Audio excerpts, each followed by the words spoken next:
तो भगवान ने यहां पर 3 दोष दिखाए हैं इस अर्जुन की भावना में। सबसे पहला दोष है अनार्य जुष्टम। अर्जुन, तुमने जितनी बात कही है, तुमको लग रहा था कि ये हमारी बात बड़ी तर्कसंगत है, कुलक्षय होगा, वर्ण संकर होगा, जाति धर्म नष्ट होगा, कुल धर्म नष्ट होगा, पितर भी पतित होंगे, ये सब बातें तुमने कही। तुमने कहा प्रतिशोध लेने की हमारी इच्छा नहीं है, स्वर्ग सुख चाहिए नहीं, मही सुख की क्या बात है, इत्यादि इत्यादि बातें तुमने कही। वो सब ठीक है, लेकिन मुझे एक भी ऐसा दृष्टांत दो जिसमें किसी प्रतिष्ठित आर्य ने तुम्हारे जैसा आचरण किया हो। देखना सावधानी से, विचार का प्रमाण महापुरुषों के द्वारा किया हुआ आचरण भी होता है। लिख लो आप इसको, कॉपी में भी और दिल में भी। केवल विचार का ताना बाना बुनने से बात पूरी नहीं होती है।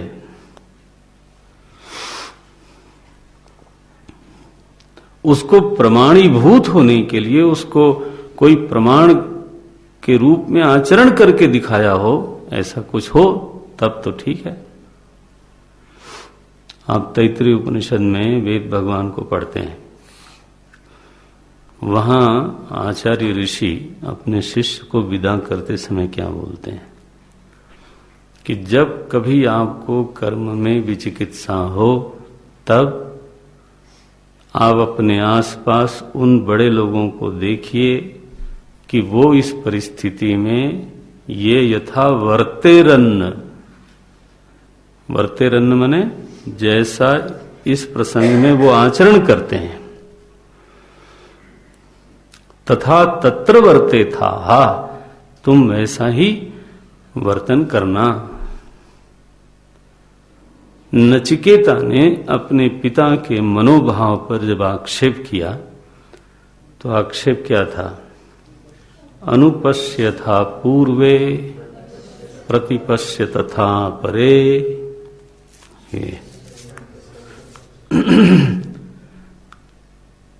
तो आचरण में अगर हमारा विचार किसी महापुरुष के आया हो, तब तो वो प्रामाणिक है, निर्दोष है। इसका मतलब है कि महापुरुषों ने इसको स्वीकार किया है। तो युद्ध इस भूमि पर होते आए हैं, हजारों युद्ध हुए हैं। अर्जुन, तुम्हारे विचार के अनुसार तो कभी भूमि पर युद्ध होना ही नहीं चाहिए, क्योंकि जब भी युद्ध होगा तब लोग मरेंगे, जब लोग मरेंगे तो कुलक्षय होगा, जब कुलक्षय होगा तो जाति धर्म कुल धर्म नष्ट होंगे, और धर्म नष्ट होंगे तो समाज बिगड़ेगा, वर्ण संकरता आएगी, पाप लगेगा, पितर भ्रष्ट होंगे। ये जो तुमने गिनाया है वो तो हर युद्ध का परिणाम होना चाहिए, केवल महाभारत का थोड़ो। तो तुम्हारे कथन के अनुसार भूमि पर कभी भी युद्ध नहीं होना चाहिए था, लेकिन क्या ये सच है? ये ठीक है, तुम्हारा विचार है, तुमने उसको क्रम से प्रस्तुत किया, and I appreciate your presentation. तुम्हारी प्रस्तुति की सराहना है, लेकिन अगर तुम्हारे विचार इतने प्रामाणिक होते तो श्री राम ने युद्ध नहीं किया होता। देखो, पितामह भीष्म ने युद्ध नहीं किया होता, स्वयं भगवान ने 17 बार जरासंध से युद्ध किया, तो उन्होंने नहीं किया होता। महाराज पांडु ने दिग्विजय नहीं किया होता। फिर तो इस विश्व के इतिहास में युद्ध जब भी होता तो केवल दुष्टों के द्वारा होता, क्योंकि उनकी ओर से तो यह अपेक्षित है। लेकिन आर्य जुष्टम, युद्ध केवल दुष्टों ने किया है ऐसा नहीं है, युद्ध महापुरुषों ने भी किया है, अवतारों ने भी किया है। तो मानवीय जीवन का सत्य केवल शांति नहीं है, मानवीय जीवन का सत्य ये भी है कि किसी मोड़ पर, किसी आधार पर युद्ध न करना ही अधर्म है। ये श्री राम कहते ठीक है, रावण हरण करके ले गया, चलो जाने दो, एक स्त्री की बात है। कितना उद्यम करना पड़ा होगा, वानरी सेना को जुटाना, इतनी लंबी यात्रा करना, समुद्र पर सेतु बनाना, फिर इतने बड़े भारी योद्धा के सामने संग्राम करना, ये कोई छोटे मोटे उद्यम की बात नहीं है। लेकिन अगर वो धर्म नहीं होता, और आप जानते हैं श्री राम प्रतिशोध वृत्ति से नहीं गए थे,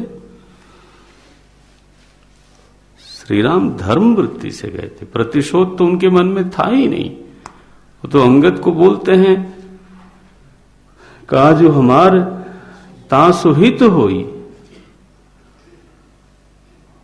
ये अगर कोई समझता हो कि महापुरुषों ने जो युद्ध किया वो बदला लेने के लिए किया, ये महापुरुषों का चरित्र नहीं है। बदला लेने वाली वृत्ति कोई बड़ी अभिनंदन की वृत्ति नहीं है। ये तो आवेशी लोग जो विकार के वश में रहते हैं उन लोगों की वृत्ति है। परशुराम जी ने पितामह भीष्म से युद्ध किया और भीष्म ने पितामह से युद्ध किया, और कैसा युद्ध किया, ब्रह्मास्त्र तक वो युद्ध गया। देवी देवता लोग स्वयं उपस्थित हुए नभमंडल में उस युद्ध को रोकने के लिए। कारण क्या था? अंबा का हरण किया पितामह भीष्म ने, अंबा, अंबिका, अंबालिका। जब लेके आ रहे थे पितामह भीष्म, तो अंबा ने कहा कि मेरा स्नेह, मेरा प्रेम राजा शाल्व के प्रति है, और आप धर्मज्ञ हैं तो इस विषय में आप निर्णय करिए। तो उन्होंने अंबा को वहां उतार दिया। अंबा गई साल्व के पास, साल्व ने उनको अस्वीकार कर दिया कि आपका हरण हो चुका है किसी और के निमित्त से, लो। फिर वो आई भीष्म पितामह के पास, तो विचित्रवीर्य ने अस्वीकार कर दिया कि इनका मन तो किसी और का वरण कर चुका है। तब अंबा ने कहा कि हरण करने के लिए हमने आपको बुलाया नहीं था, तो आपने हरण किया तो आपको सोच समझ के हरण करना चाहिए था। तो अब हम कहीं के नहीं रहे, तो अब आप मेरा वरण करिए, क्योंकि हरण आपने किया था। उन्होंने कहा मैं तो व्रतस्थ हूं, व्रतनिष्ठ हूं। तो बोले व्रतनिष्ठ को हरण करने की क्या जरूरत थी? स्वाभाविक है, जब आप व्रत लिए बैठे हो तो आप ये सब काम क्यों करते हो? ठीक बात है। अंबा का जो पक्ष है वो बहुत प्रबल पक्ष है। तो अब लेकिन पितामह भीष्म का विरोध कौन करे? किसमें सामर्थ्य थे? उसमें पृथ्वी पर उनके बराबर का कोई योद्धा नहीं था। तो वो गई ऋषियों के पास रोती हुई।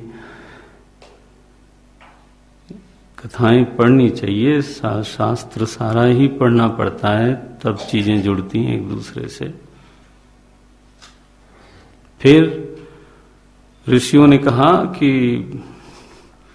परशुराम जी आने वाले हैं और उनके सामने ये बात आपको रखनी चाहिए। पितामह भीष्म के सामने अगर कोई कुछ दबाव डाल सकता है तो वो केवल परशुराम जी डाल सकते हैं। वो उनके गुरु हैं और उनसे बड़े योद्धा हैं। मैंने चित भी मेरी, पढ़ भी मेरी कर सकते हैं, वो इतना दबाव है उनमें।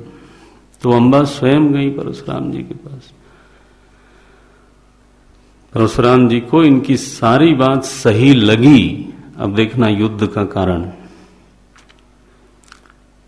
उनका कोई न तो प्रतिशोध है पितामह भीष्म के प्रति, न उनको राज्य सुख चाहिए।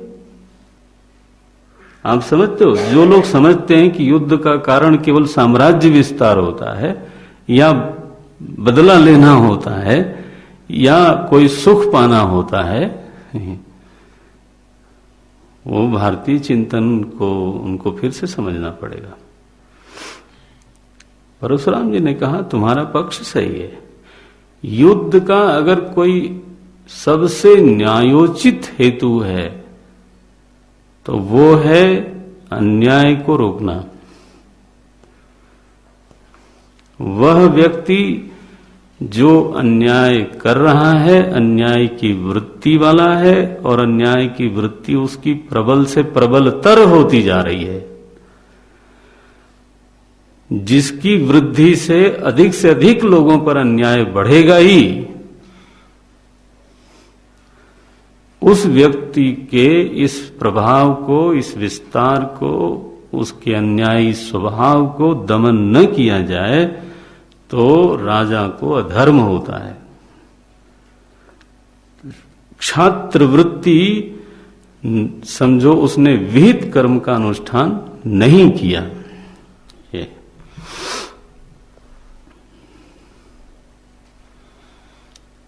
युद्ध न करना उस समय अधर्म है।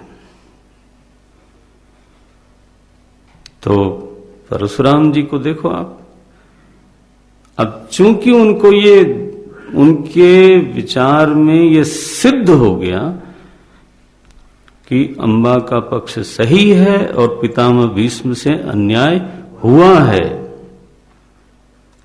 उन्होंने एक निर्बल व्यक्ति पर, एक अबला नारी पर उन्होंने चाहे जैसे जाने में किया हो चाहे अनजाने में किया हो, लेकिन उनके ही द्वारा अन्याय हुआ है तो उनको इसका दंड मिलना चाहिए, उनको प्रायश्चित करना चाहिए। परशुराम जी गए पितामह भीष्म के पास, उनको आज्ञा दी कि इसको स्वीकार करिए। सीधा उन्होंने कहा मेरा व्रत है। उन्होंने भी वही कहा कि जब व्रत है तो आपको सोचना चाहिए किसी कन्या का वरण करने के पहले, हरण करने के पहले। निरुत्तर है पितामह भीष्म कि आपका पक्ष सही है, मैं स्वयं अपराधी अपने को महसूस करता हूं इनके संदर्भ में, लेकिन मैं अपनी प्रतिज्ञा नहीं तोड़ सकता। परशुराम जी ने कहा मैंने वादा किया है कि उसको मैं न्याय दिलवाऊंगा, तो अगर तुम नहीं तोड़ सकते तो मैं युद्ध तो तुमसे कर ही सकता हूं। और उस बात पर फिर युद्ध हुआ, दिन तय हुए, दोनों लोग रणभूमि में गए। अब देखो, देखा जाए तो दोनों धर्म युद्ध कर रहे हैं। पितामह भीष्म का पक्ष लचर है, लेकिन अब उनकी जो प्रतिबद्धता थी वो अपनी प्रतिज्ञा के प्रति थी। पूरे महाभारत में कहीं पर लचक दिखती है पितामह के व्यक्तित्व में तो वो यही बिंदु है। और व्यास जी ने इसको लिखा है, आरंभ में ही लिखा है इसको।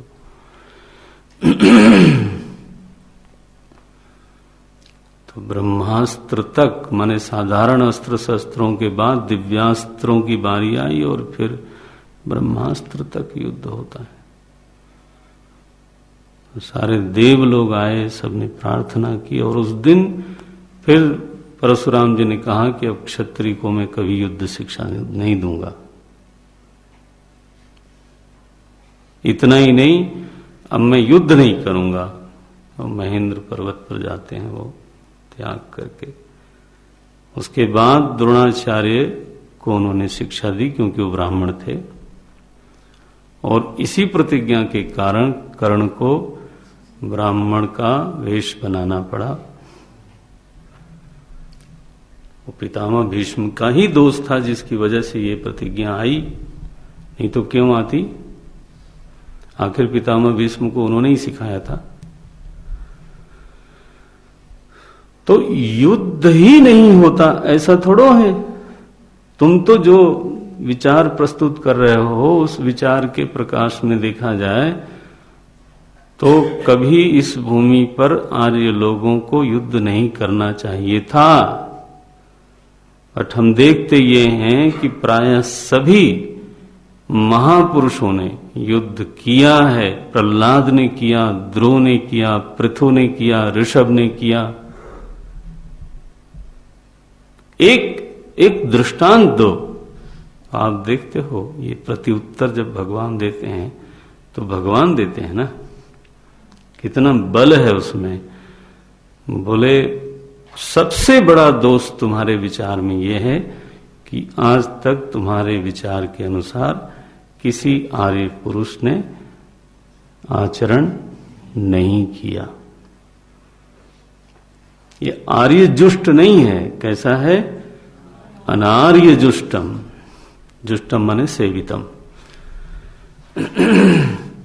ये किसी आर्य के द्वारा सेवित नहीं हुआ। आर्य माने महापुरुष, कोई बड़ा व्यक्ति, अनुकरणीय व्यक्ति। युद्ध जीवन का एक सच है। अन्याय वृत्ति का दमन करना धर्म है। और अगर ऐसा नहीं होता है, धर्म का अर्थ होता है धारण करने वाला तत्व। अन्याय वृत्ति का दमन अगर नहीं होता है तो अन्याय वृत्ति रुकती नहीं है, अन्याय वृत्ति बढ़ती है। और कितना बढ़ेगी उसका कभी पेट भरता नहीं। मैं एक बार इजराइल के कोई आए थे, शायद प्राइम मिनिस्टर थे, तो उनके स्पीच सुन रहा था मैं टीवी पर। उसमें उन्होंने टेररिज्म के बारे में, क्योंकि they are also victim of this terrorism, तो उन्होंने एक स्पीच दी तो उसमें ये बात कही कि terrorism is something, it's a very peculiar thought. If you obey them they will ask for more. उन्होंने कहा if you give Kashmir today to satisfy the terrorists, they will ask Punjab tomorrow. ये उन्होंने कहा।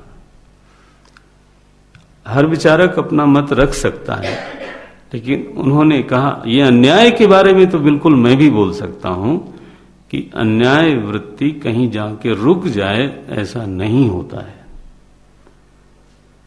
अन्याय वृत्ति बढ़ती है, बढ़ती है, बढ़ती है। उस पर अंकुश लगना चाहिए,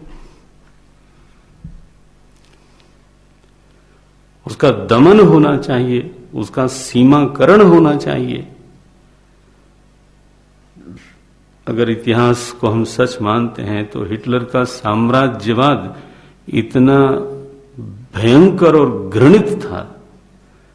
अगर मैं मानवीय पक्ष से देखूं तो मनुष्य को बताइए गैस चेंबर में डालना, आप लोगों ने पता नहीं कितने लोगों ने पढ़ा है, अनइमेजिनेबल। जहां 10 आदमी 15 आदमी रह सकते हैं वहां 500 आदमी भर देना, फिर गैस छोड़ देना। और भेजने के पहले, उस कमरे में भेजने के पहले कि चूंकि इनको मरना है, और इतनी संवेदनहीनता तो मैं सोच नहीं सकता। उनके दांत निकाल लो, उनकी किडनी निकाल लो, उनके बाल निकाल लो, काम आएंगे। जो चीज उनकी किसी तरह से काम आ सकती है वो उनको वहीं जिंदई, विदाउट एनेस्थीसिया। सोचिए आप। और ठीक है, इतिहास के पन्ने में कोई चीज चली गई, आज हम उस दर्द को महसूस नहीं कर सकते, बट संवेदना कराहने लग जाती है जब हम इस तरह के वर्णन सुनते हैं तो। और इसलिए अगर कोई उसका दमन न करे और वो जो भी उसकी अवधारणा है बस वही सच है, ऐसा होने लग जाएगा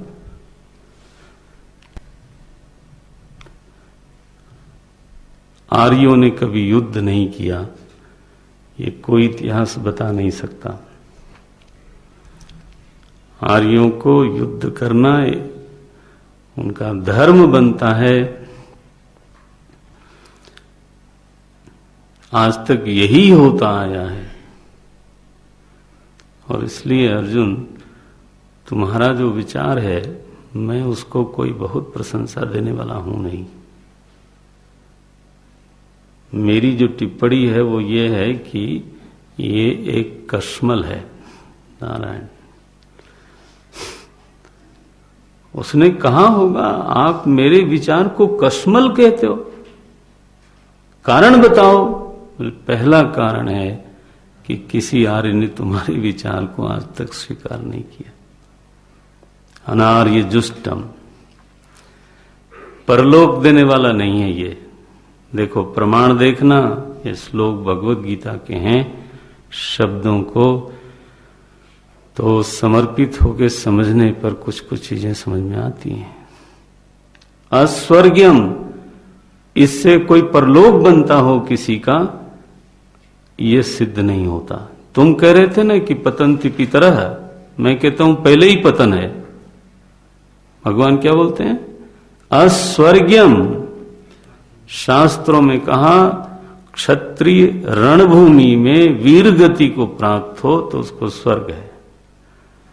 कहीं ऐसा शास्त्र में नहीं आया कि क्षत्रिय युद्ध में चढ़ करके, शंखनाद होने पर और रथ हका करके, और फिर तो मैंने कहीं पढ़ा नहीं कि इस आचरण से किसी क्षत्रिय को स्वर्ग मिला हो।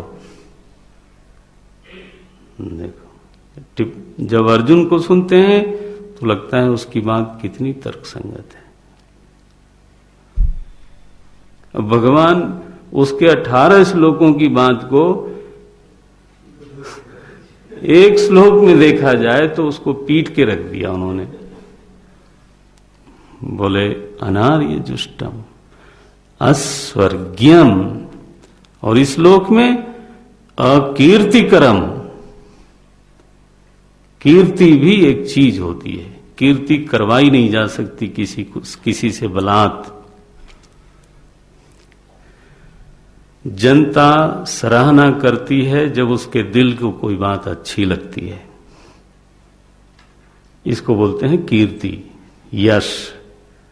जब लोग हमारे किसी आचरण की सराहना करें, कोई राजा डंडा मार के किसी से सराहना नहीं करवा सकता जब तक कि जन जन को हमारा कोई आचरण प्रिय न लगा हो।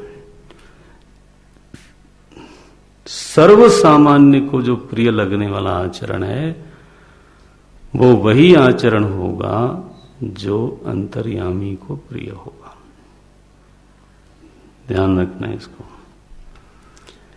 व्यक्तिगत स्तर पे अपने राग द्वेष के कारण किसी को कोई चीज अच्छी लगती है, किसी को कोई चीज अच्छी लगती है, लेकिन सार्वजनिक रूप से सर्वजन की जो प्रियता है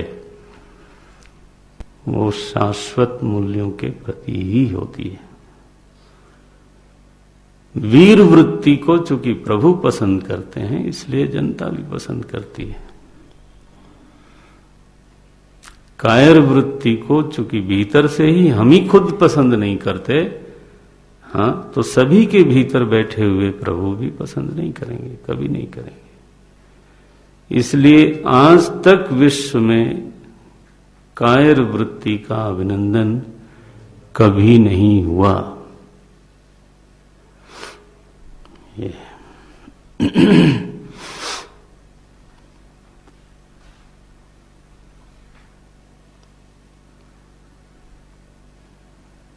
जिस चीज को जनता पसंद करती है, आप समझो वो भी एक प्रमाण है कि वह आचरण आपका ठीक है और वो विचार आपका ठीक है, बिल्कुल ठीक है।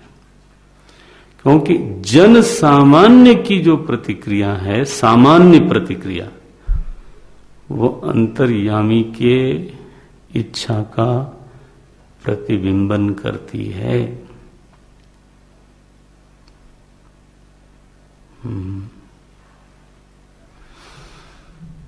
ये है। इसलिए हेतु रूप में 3 बातें कही परमात्मा ने, और हम सब के लिए एक तरह से मार्गदर्शन के लिए प्रकाश स्तंभ है। 3 बात का ध्यान रखना चाहिए व्यक्ति को कि जो मैं सोचता हूं या जो मैं करता हूं वो आर्यजुष्ट है या नहीं है, परिणाम में सद्गति देने वाला है या नहीं है, और वर्तमान में लोग इसको पसंद करेंगे नहीं करेंगे। तुला ये है। श्रीमद् भगवद गीता ने हमको एक आधार दे दिया सोचने का।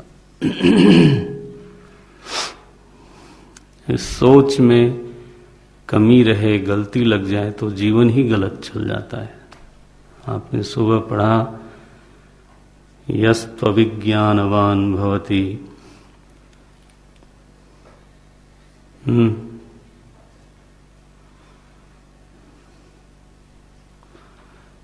अयुक्तेन मनसा सदा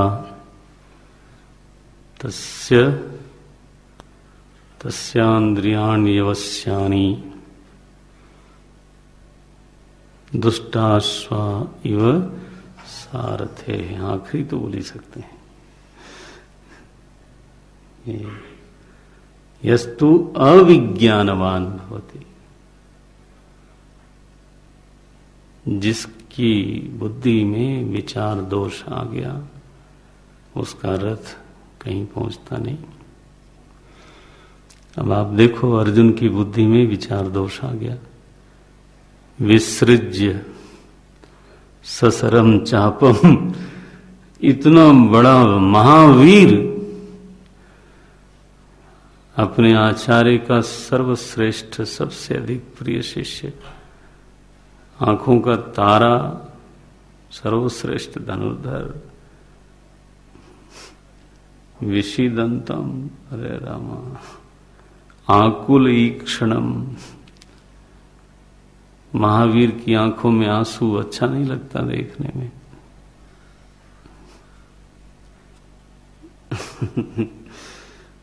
लेकिन ये होता है। तो विचार की इतनी महिमा है। कई बार मैं सुनता हूं लोगों को विचार की निंदा करते हुए, मैं सोचता हूं ये भी एक विचार है।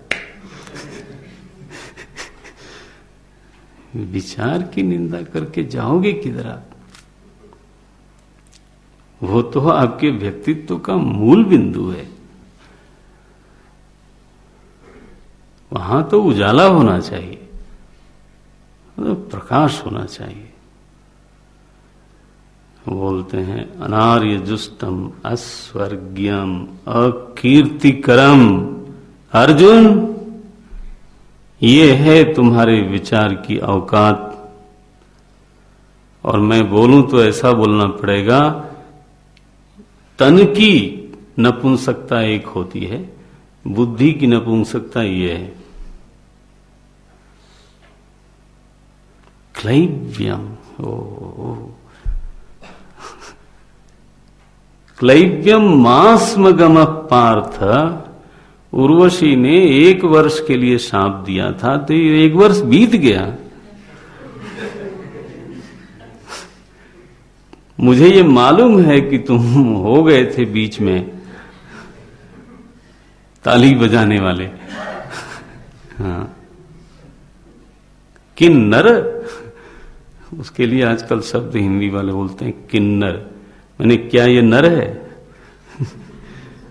किन्नर, किम पुरुष असल में शब्द है पहले का, किम पुरुष। तो अब उसको बनाया इन्होंने किन्नर। लो। और नारियों ने भी आक्षेप किया कि ये साड़ी क्यों पहनती हैं, ये तो नारी नहीं है, तो हमारा वेश क्यों पहनते हैं। लो, अब वो क्या पहने बेचारे? आप पैंट पहनने नहीं दोगे, साड़ी पहनने नहीं दोगे, तो फिर उनका एक दूसरा ही वेश बनाना पड़ेगा। बोले क्लैव्यम। अर्जुन का भगवान के साथ रिश्ता भी ऐसा था कि थोड़ा गाली गलौज चल सकती थी। भाई अर्जुन तो उनके बहनोई थे, आपको मालूम है, तो वो बोल सकते थे कि क्या हो रहा है, तुम निकल आए हो उसमें से, मास्म गमः, फिर से मत जाओ उसमें। गमः शब्द लिखते हैं, क्लैव्यम मास्म गमः पार्थ। अरे क्लीवता क्या चीज है, माने ये भी नहीं वो भी नहीं, ऐसी जो स्थिति है, न नर न नारी, ऐसे तुम्हारे मन की स्थिति है। युद्ध करना चाहिए नहीं करना चाहिए, इस विषय में सच बात यह है कि स्पष्टता तुम्हारे भीतर बिल्कुल नहीं है। उभय पक्ष रहिता, दोनों ही पक्ष नहीं है तुम्हारे पास, कोई भी पक्ष नहीं है। और इसलिए भगवान का आक्षेप तो बिल्कुल ठीक है। क्लैव्यम मास्म गमः पार्थ, और क्या शब्द बोलते हैं, एतत् त्वयि न उपपद्यते। ये जो भाव है ना, क्लैव्य का भाव, अर्जुन ये तुम्हारे व्यक्तित्व में सजता नहीं। न अलंकरोति त्वाम, इस तरह की वृत्ति और इस तरह का मनोभाव तुमको अलंकृत नहीं करता। न एतत् त्वयि अन्ये उपपद्यते स्यात्, दूसरे किसी में शायद ठीक भी लगता हो तो लगता होगा, लेकिन बचपन से जो महावीर है, बचपन से जिसकी एक अपनी शान है, जिसकी अपनी एक ठवनी है, उसमें ये बिल्कुल सचता नहीं है। आप जानते हैं कोई बड़ा हंसमुख व्यक्ति हो ना, एक दिन वो मुंह फुला ले तो लगता है ये सजता नहीं है कुछ, ये उधार लाया हुआ चेहरा है। और उल्टा भी होता है महाराज, जो गाल फुलाऊ लोग होते हैं, जानबूझ के शब्द बोल रहा हूं, वो किसी दिन मुस्कुरा दे तो आपको लगता है ताजमहल 8वां आश्चर्य। ये कौन सा आश्चर्य है ये, आज तो ये नारायण।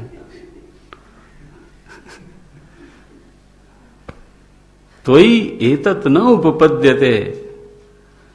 अर्जुन, जिन विचारों को तुम बड़े शास्त्रीय विचार समझते हो, जिन विचारों को तुमने बड़ा उदात्त विचार सोचा था, क्षुद्रम, बोले महाराज थोड़ा सा कोमल करके बोलिए। बोले कुछ नहीं, कोमल ओमल,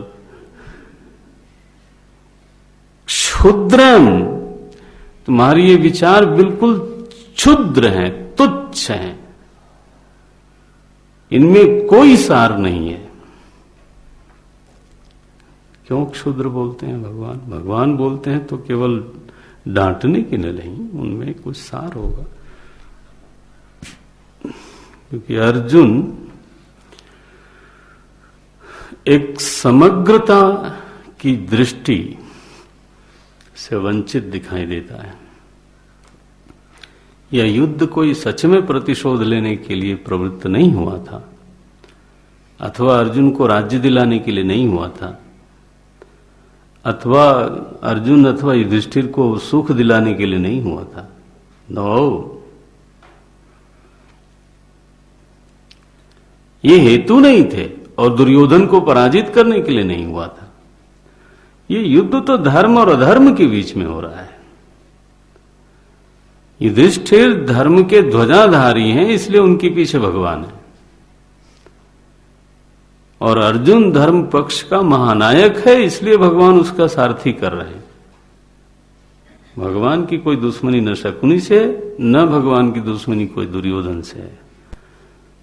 भगवान का अगर किसी से विरोध हो सकता है तो वह अधर्म से है। धर्म संस्थापनार्थाय, वो तो धर्म पक्ष में है। चाहे वो कल को दुर्योधन अगर धर्म पक्ष का होता तो भगवान वहां खड़े होते। यह तो धर्म, कोई रिश्तेदारी निभाने के लिए भगवान वहां नहीं खड़े हैं। रिश्तेदारों से तो बहुत ही विचित्र प्रेम है भगवान का। ओहो, मामा जी के साथ जो सुलूक किया उन्होंने, मामा सगे महाराज बताओ, सगे में मामा तो लगते ही थे। और बाद में जब, है ना, पूरे यदुवंश को ही हरिओम कर दिया। हाँ, शिशुपाल मौसी के लड़के थे तो उतना बढ़िया रिश्तेदारी निभाई। भगवान को रिश्तेदार कोई चाचा भतीजावाद थोड़ो है वहां पर। भगवान का तो सीधा मतलब है, ये तो धर्म ततो जया। आज आप धर्म पक्ष में हो, आपके साथ हैं। आप आज अन्याय का पक्ष लोगे तो हरिओम। अर्जुन को भगवान इसलिए नहीं प्रेम करते थे कि उसका चेहरा बड़ा सुंदर था। नो, कि उसकी हाइट शायद 6.25 फीट की होगी। यह हाइट और चेहरा और रंग देख के भगवान नहीं प्रेम करते। उनका प्रेम है जिस पक्ष में धर्म है उस पक्ष में परमात्मा है। तो यह जो युद्ध है वो कौरव पांडव के बीच में है। ये तो चेहरे हैं। संग्राम के जो असल विरोधी दल हैं वो है, एक धर्म पक्ष है, एक अधर्म पक्ष है। अधर्म पक्ष में चाहे जो चेहरा हो, चाहे वो चेहरा भीष्म पितामह का हो, वो मारा जाएगा। व्यक्तिगत रूप से चाहे वो परम धार्मिक हो, लेकिन वो अगर अधर्म पक्ष को पुष्ट करने के लिए खड़े हैं तो भगवान उनके विरुद्ध ही होंगे। चाहे वो द्रोणाचार्य हो, चाहे वो कृपाचार्य हो, और चाहे महादानी कर्ण हो। कर्ण में कोई दोष नहीं है ऐसे देखा जाए तो, व्यक्तिगत रूप से देखा जाए तो।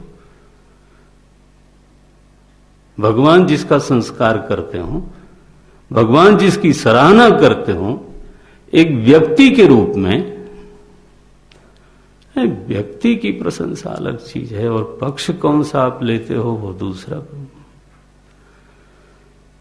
तो चूंकि एक होलिस्टिक थिंकिंग अर्जुन की नहीं है, वो इस युद्ध को किस परिप्रेक्ष्य में देखना चाहिए उस परिप्रेक्ष्य में नहीं देख रहा है। उसको लगता है ये हमारे पितामह हैं, ये हमारे आचार्य हैं, ये हमारे स्याले और ससुर लोग हैं, मातुला ससुरांश, ये देख रहा है वो। भगवान कहते तुम्हारी रिश्तेदारी निभाने के लिए मैं आया हूं रणभूमि में।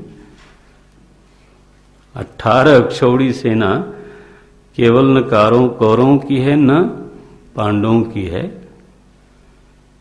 पूरे देश के लोगों ने चुनाव किया है कि ये पक्ष धर्म का है, उस हिसाब से लोग गए थे।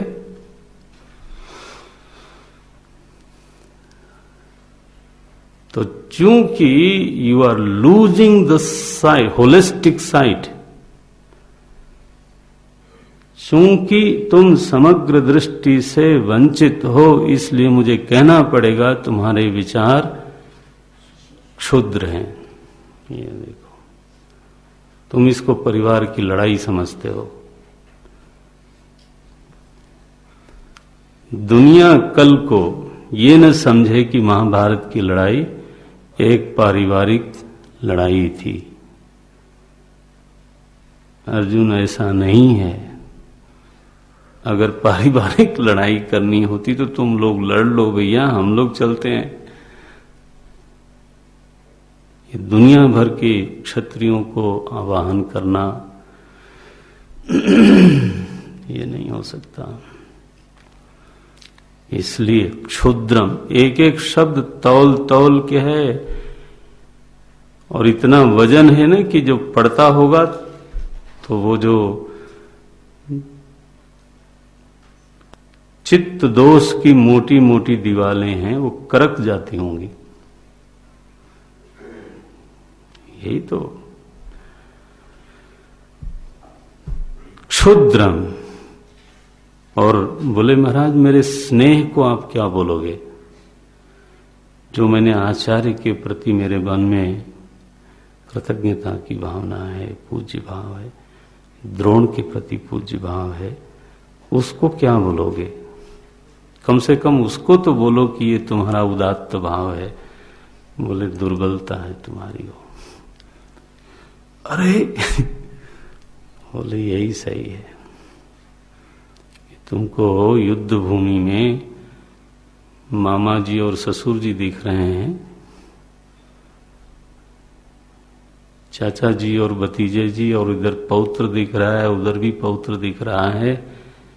These are weaknesses of your heart. युद्ध में तुमको धर्म दिखना चाहिए और अधर्म दिखना चाहिए बस। और बाकी सभी लोग केवल एक नाम से जाने जाने चाहिए कि ये धर्म पक्ष के योद्धा हैं और ये धर्म पक्ष के योद्धा हैं। और योद्धा कौन है इसका कोई मतलब नहीं है। उसकी वर्दी पर उसका नंबर होना चाहिए, नाम भी नहीं होना चाहिए। This is what in our army is. कौन नंबर का सैनिक मर गया, लुक एट दिस। यही है ना, ऐसे ही है। नंबर्स। इंडियन आर्मी, उसमें कौन चेहरा है? अब जब चेहरा पर नजर जाएगी तो क्या आएगा? हृदय दौर्बल्यम होता है। जब चेहरे पर, जब पहचान पर नजर जाती है तब ये उद्गार आते हैं कि अरे मेरे इलाके का था। ये एक वर्दी है, एक ही पहचान है। युद्ध उसको बोलते हैं। युद्ध में तुम ये क्या लेकर के आ गए? तुम कि बारात में थोड़ो आए हो कि सबको पहचान रहे हो कि ये हमारे ससुर जी हैं, मिलिए इनसे, एक फूल भी दीजिए इनको।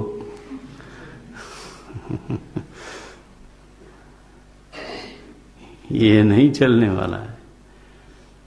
3 बड़ी कठोर कठोर टिप्पणियां की हैं। बोले मैं इस भाव को क्लैव्य भाव मानता हूं। ये तुम्हारे सारे विचार समग्रता की दृष्टि से रहित हैं, इसलिए ये क्षुद्र हैं, संकीर्ण हैं। तुमने युद्ध को घरेलू मामला समझ रखा है और ये जो तुम्हारे भीतर प्रेम वेम जाग रहा है ना, इसको मैं, इसकी भी कोई सराहना करने वाला नहीं हूं। युद्ध भूमि में बड़ा प्रेम दिखाना अच्छा नहीं है। एक जज साहब की कुर्सी पर बैठ करके कटघरे में खड़े अपराधी को ये पहचानने लगे कि ये तो मेरा रिश्तेदार है। हाँ जी, तो आप क्या बोलोगे? उनके इस स्निग्ध भावना का आप आदर करोगे? तब आप आरोप करोगे कि ये पक्षपात। वही बात कहोगे जो भगवान कह रहे हैं। तो उसको अगर ये निभाना है तो वो पहले उस पद से हटे, घर में जाए और वहां जाकर के गले लगावे। जगह जगह का अपना धर्म होता है। जज साहब को केवल 2 ही चेहरे दिखने चाहिए, इसका पक्ष न्याय का है, इसका पक्ष अन्याय का है। अगर इसके अलावा वो चेहरे देखते हैं तो वो बात गलत है। तो यहां तो युद्ध का परिप्रेक्ष्य अलग है, युद्ध की पृष्ठभूमि अलग है, युद्ध का स्वरूप अलग है।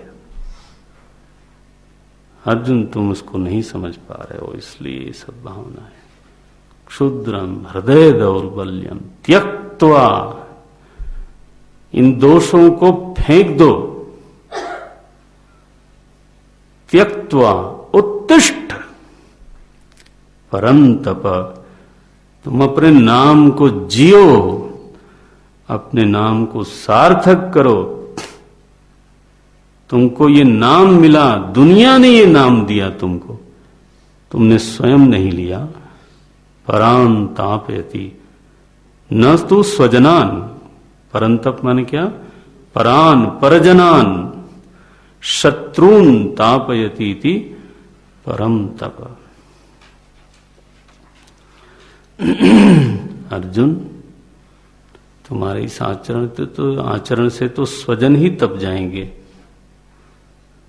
अपने नाम को सार्थक बनाओ। भगवान ने उत्तेजना की है अर्जुन के भीतर, एक प्रबोधन किया, उद्बोधन किया कि अगर कोई साधारण दोष हो, साधारण प्रतिबंध हो, तो भगवान की हुंकार से, भगवान की ललकार से वो साधारण विषाद उड़ जाए, छिन्न भिन्न हो जाए, लेकिन वो साधारण था नहीं। तो अर्जुन प्रतिवाद करते हैं कि आपने कह तो दिया कि हृदय की दुर्बलता है, लेकिन भीष्म, कल देखेंगे उसको। ओम ओम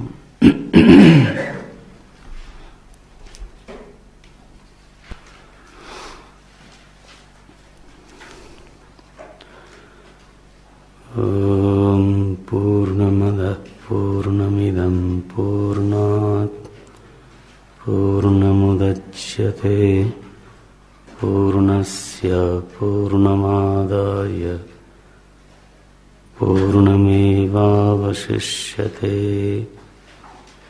ओम शांति शांति शांति। हरि ओम श्री गुरुभ्यो नमः। हरि ओम।